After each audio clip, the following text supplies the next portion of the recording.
Welcome back to the Primitive Camping and Bushcraft podcast. My name is Chris Spear, and I'm going to be your guide to enjoying the great outdoors. So, in the last episode, we discussed tarps and using a tarp as a shelter. And a tarp is an amazing tool. And what we're going to do today is we're going to go over various configurations. If I can make it all the way through the show, I got a massive sore throat, not feeling too well, and I got some NyQuil on board right now. But we're going to try to set the stage for fundamental tarp setups. And, we're going to back up just a touch, and we're going to go over the Prusik knot and the ridgeline again. Now, in order to build a shelter with a tarp, you have to be able to make a ridgeline from one tree to another. The two trees should be far enough apart that you can actually set the tarp up in between those trees comfortably or without wrinkle. And then the ridge lines, you're going to fix it on one end with have a overhand loop knot and bring that around the tree. Insert the other end of making a loop into that loop knot right there, and insert a toggle, and it's good. It's good to go. Now, bear with me. I have a headache, so if I leave out some terms, don't hold it against me this time. So you're going to run that string all the way across to the other side, and you're going to use a trucker's hitch to make that ridgeline tight. And so you're going to tighten it down extremely tight, tie it off, and good to go. Now with the Prusik knot, you're going to, these strings get different lengths, depending on what you need to do it for, or, use it for. You can make cut off 12 inches of string, tie it into a loop, and make two of them.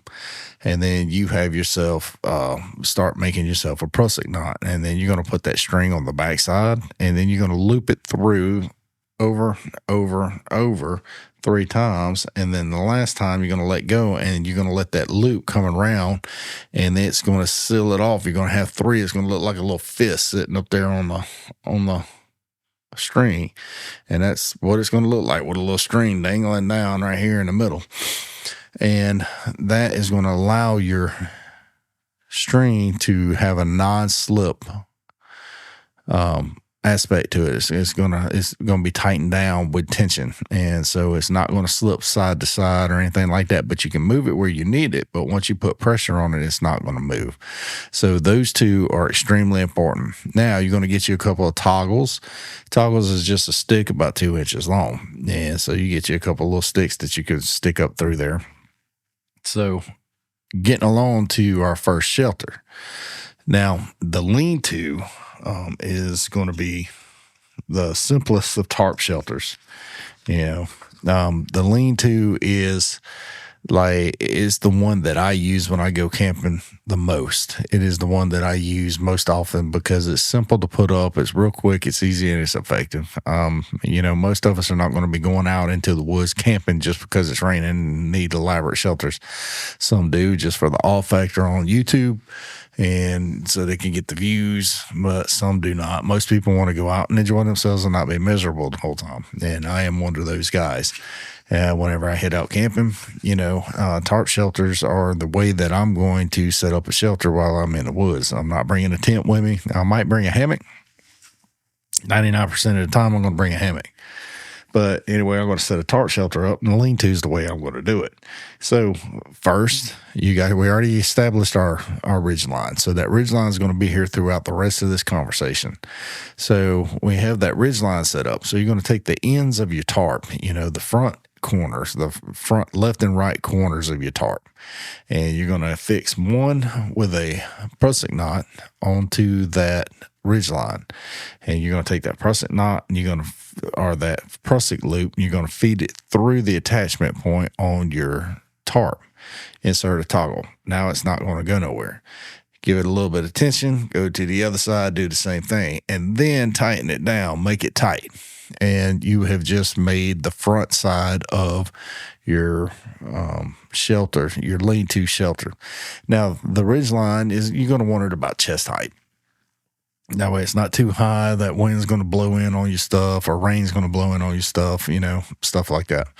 Now go to the back side of your tarp and pull it tight and stake it down. Now use a stake that you either brought with you or you make when you're in the woods. Typically I'll make one when I'm in the woods. It's easy. Sticks are everywhere. So, and then go to the other side and tighten it down. Do the same thing, and voila, you have made yourself a lean-to shelter. All you have to do is clean out underneath it, set your gear up under there, set up your bedding, do whatever you're going to do, and you're good to go. Now, A-frames. A-frames are perfect for people that do hammocks. Hammocks, camping, and A-frame campings go hand in hand. A-frames offer more protection from the elements than a lean-to and is perfect for camping with windy and rainy conditions. Now, there's several variations of the A-frame. First, you want to lay the tarp lengthwise over the ridgeline. So, and you're going to be doing half of your tarp. So, you're going to lay it over lengthwise, and then you're going to make sure it is equal lengths to the ground. And if that's the case, then you're ready to go ahead and affix your Prusik loops at the end of the tie outs there in the middle of the tarp. Tie it on both sides, put some tension on it. Now you go to each side and stake it out. So that's the corners. You're going to stake out each corner of that tarp, and that's it. You made an A-frame shelter.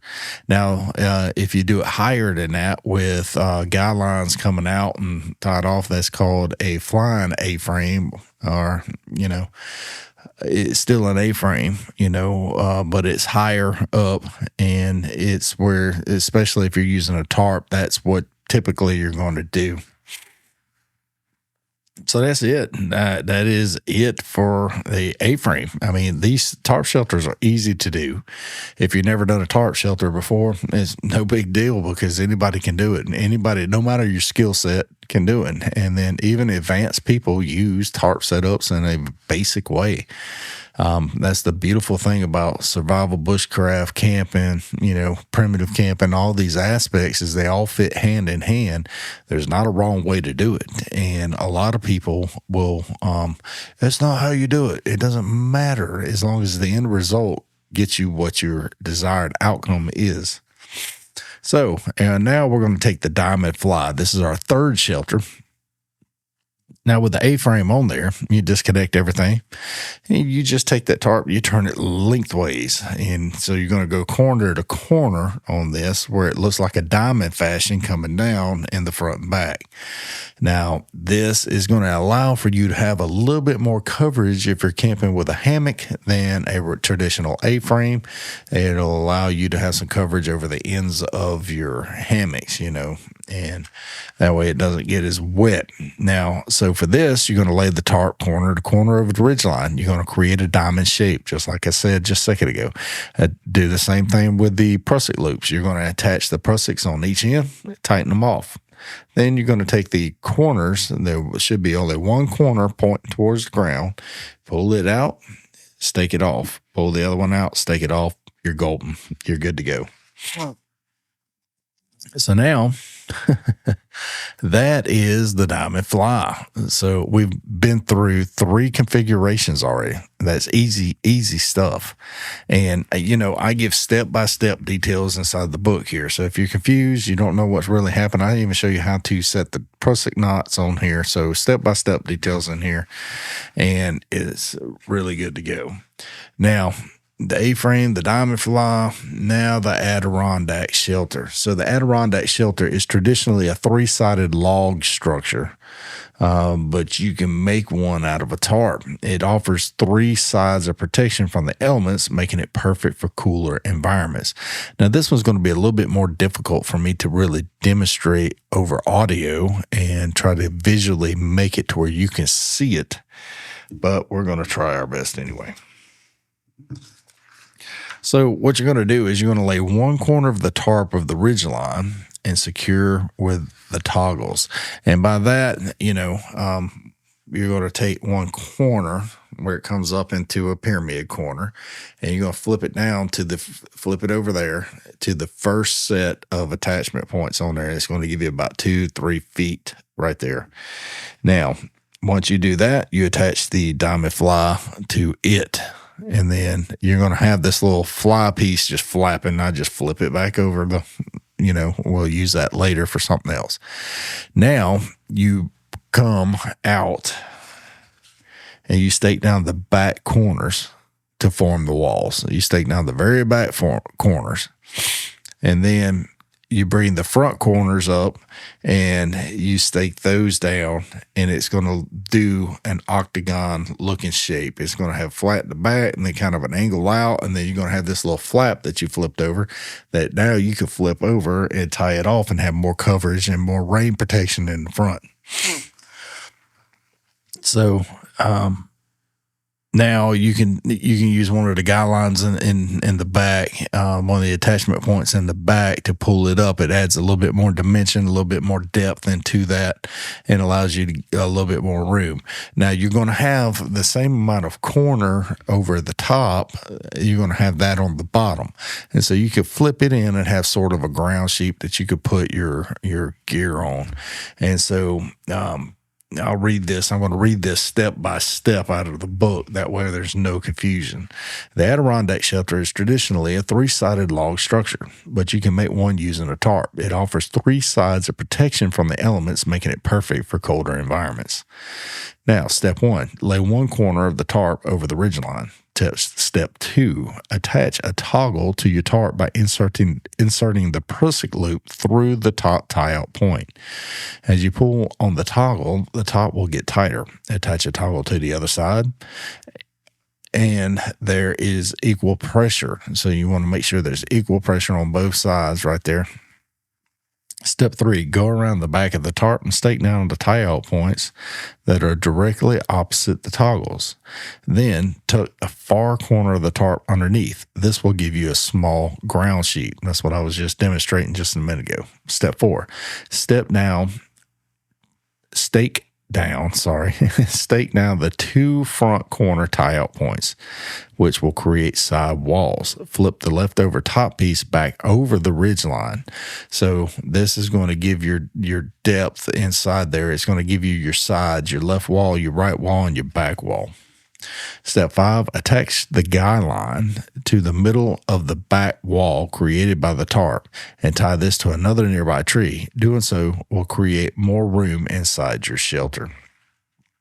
Now, then, like I said, everything is step by step inside the book, Primitive Camping and Bushcraft there, and it's good stuff. I mean, this right here, if you got a windy, cold environment and you got a fire in front of it, the way the shelter it works, it will collect all the heat from that fire and reflect it to you or direct it to you and cause you to stay warmer. And if you was to set up an emergency blanket with a reflective backing on the backside, it will bounce it right back towards you, and you will stay nice and toasty. So the last one that we're going to go over, this will be the 5th one, is the Plow Point shelter. Now, most outdoorsmen and ladies have already used this kind of shelter. They know about it, and it's easy. It's one of the easier ones. It's one of the fastest and simplest shelters to make, and it's ideal for real quick, right now, got to have a shelter. And the Plow Point shelter. So you're going to take a corner, and like a pyramid, like the end of your tarp, and you're going to reach up on a tree, and you're going to tie that corner as high as you can reach on a tree. Then you're going to come out in about a 45-degree angle or so. Yeah, maybe a little bit less or a little bit more, whatever, depends on you. And you're going to attach the back opposite angle to the ground.